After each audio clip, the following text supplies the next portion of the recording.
Si l'une des plus grosses raisons pour laquelle tu n'arrives pas à aller voir des filles et à avoir de meufs actuellement, c'est peut-être parce que tu as une mauvaise acné et que ta peau elle est dégueulasse. Mais t'inquiète pas, moi aussi je suis passé par là avec les gens qui te regardent droit dans les yeux mais qui en fait n'arrivent pas à te blairer parce que t'as une gueule qui est effrayante pour eux et chaque petit bouton que t'as, ils le remarquent et ils te le font savoir des fois. C'est pourquoi à travers cette vidéo, je vais t'expliquer comment prendre confiance sur ton acné et surtout comment y remédier définitivement et enfin commencer à avoir des potes qui sont à l'aise avec toi pour parler, mais aussi pouvoir aller aborder des madames et te dire que waouh, j'y arrive, j'ai une peau propre, j'ai un corps sain, pourquoi est-ce que j'y vais pas? La première des choses que tu vas devoir régler, ça va être ton aspect mental. Parce que supposons que tu n'arrives pas à te différencier des autres avec une peau qui va être parfaite pour toi, comme une glass skin, dans ce cas-là, tu vas te dire que, ok, si je n'arrive pas à cet idéal parfait, dans ce cas-là, je n'aurai jamais rien dans ma vie. Je serai constamment condamné à être dans cette phase où je vais constamment me remettre en question, où je vais me dire que les autres sont meilleurs que moi, où je vais me dire que ma peau est pas assez bien pour les autres. Et là-dessus, je n'ai trouvé qu'un seul moyen, un seul des plus efficaces, et ça va être de restaurer ta lucidité. Ça va être de stopper toutes ces pensées anxiogènes qui te bombardent le cerveau à mesure de journée.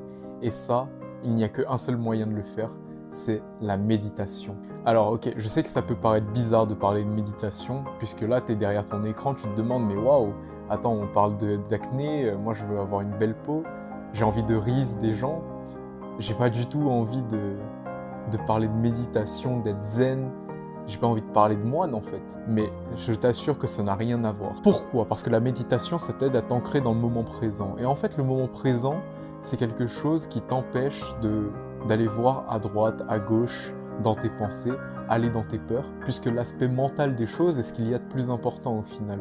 C'est-à-dire que tu te retrouves à un moment où tu vas être en train d'aborder quelqu'un, voilà, de la jante féminine, et tu vas être en train de lui parler de tes souvenirs, d'histoires, quelques petites phrases d'accroche, et d'un coup, tu ne sais pas pourquoi, tu vas te poser des questions sur est-ce qu'elle a remarqué mon bouton qui est sur mon front? Est-ce qu'elle a vu les points noirs qui sont apparus?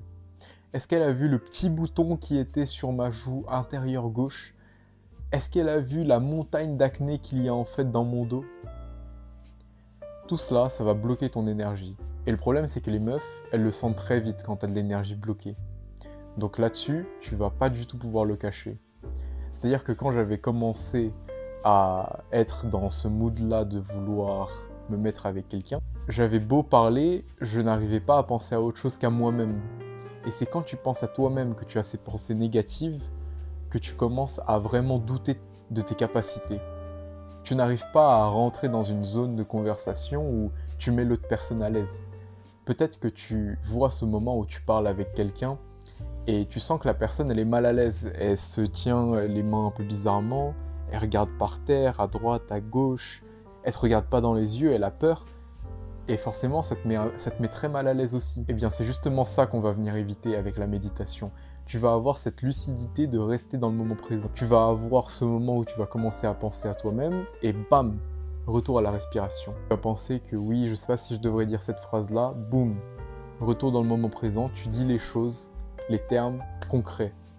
Pas besoin de jouer un personnage, pas besoin d'avoir des pensées anxiogènes, sois toi-même. Mais sois vraiment toi-même. C'est-à-dire une personnalité authentique. Tu ne vas pas avoir des moments où tu ne vas pas réussir à penser à quoi dire, puisque de toute manière, tu seras dans le moment présent. Il y aura des choses qui vont se passer que tu vas réussir à remarquer, que tu n'aurais pas remarqué si tu étais en train de réfléchir dans ton cerveau constamment, en train de regarder tes pieds, en train d'être abattu et de ne pas pouvoir regarder l'autre dans les yeux. Concernant la recommandation pour la méditation, ce que je te conseille, c'est de mettre un timer, 5 minutes journalières, chaque jour. Ça va être parfait pour toi. Mais tu peux très bien commencer à 1 minute, 2 minutes, 3 minutes, et ensuite progressivement augmenter. Et là, ça va être comme la muscu, surcharge progressive, tu commences à t'y habituer et à devenir de plus en plus fort avec. Et je t'assure que plus tu médites, plus tu vas voir cet effet de lucidité. Ensuite, pour l'aspect mental, ça va être la communauté. Avoir une communauté solide, forte, avec un accompagnement. Avoir quelqu'un qui est au-dessus de toi qui peut t'aider. Quand tu vas à la salle, par exemple, si t'as un mec qui est toujours sous caféine, qui te dit de pousser fort, de pousser plus lourd, bah tu vas pas commencer à te sentir fatigué ou quoi. Non, tu vas tenter la barre. Tu vas tenter de monter en poids, tu vas tenter de faire des poids inimaginables même. Alors là, c'est exactement la même chose que moi j'apporte par exemple dans ma communauté qui est en description. C'est-à-dire que j'apporte un suivi, il y aura des gens qui seront avec toi, qui pourront travailler avec toi sur les mêmes sujets, ou justement il y aura un entourage pour toi pour te sentir à ta place, pour pouvoir progresser, pour poser tes questions. Le simple fait d'avoir un mentor, ça va tellement t'aider pour pouvoir... Tu vois, si par exemple tu as un grand frère, lui il a vécu toutes les choses que toi t'as pas vécues, et du coup tu peux lui demander un peu tout ce que tu veux sur sa vie, et ensuite tu peux le prendre en tant que leçon. Et parce que c'est quelqu'un qui te ressemble, bah c'est littéralement ton frère ou ta sœur, bah justement tu vas être beaucoup plus apte à être réceptif avec ses conseils. Et dans le cas où tu n'as pas de frère, pas de sœur, pas de gens qui sont plus avancés que toi, qui s'y connaissent, et bien justement moi je t'apporte ça. Enfin, ça va être la partie recherche et facts qui va être hyper importante dans ta démarche et dans ta progression. Parce que 99% des gens n'utilisent rien ou ne savent rien. Ils vont juste à la pharmacie, ils demandent des produits, ils espèrent que tout se passe comme il faut, que c'est un produit miracle, qu'ils n'auront plus rien besoin d'acheter d'autre. Mais non, ça ne marche pas. Il faut quelque chose de concret, d'activable et qui marche en synergie.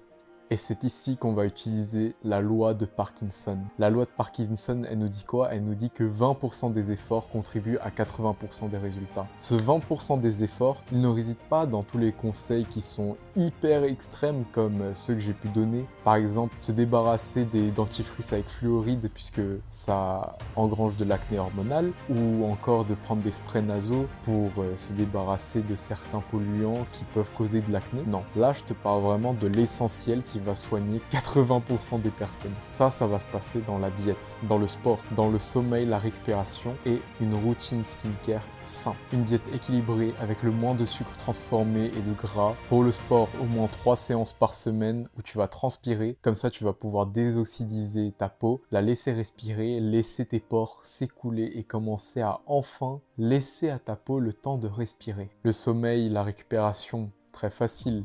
6 à 8 heures de sommeil, hyper régulière, boum, c'est fini. Et enfin, pour la routine simple, ce que je te recommande, ça va être cleanser, crème et SPF. Un concept simple que j'ai nommé le CCS. Tu vas faire ça le matin, le soir, l'essentiel des produits. En tips additionnels, je vais te dire de faire attention à ta tête d'oreiller. Et oui, ce drap que tu mets tous les soirs avant d'aller dormir, bah justement, c'est possible qu'il soit plein de bactéries et qu'il soit en train de boucher tes pores pendant la nuit. Et le fait qu'il soit bouché, ça l'empêche de respirer, ça te crée de l'acné et tu comprends pas pourquoi, même en suivant tous les conseils. Ce que je te recommande, c'est de la changer une fois par semaine ou alors de passer pour du tissu satin. Elle retient beaucoup moins les bactéries et elle permet de vraiment laisser à ta peau le temps de se soigner. Mais c'est comme ça que je suis passé d'un adolescent qui est rentré chez soi, se posait directement dans son lit et allait dormir, à quelqu'un de discipliné, qui fait du sport, qui a pris confiance dans sa vie, qui suit une routine d'acné, qui fait attention à son hygiène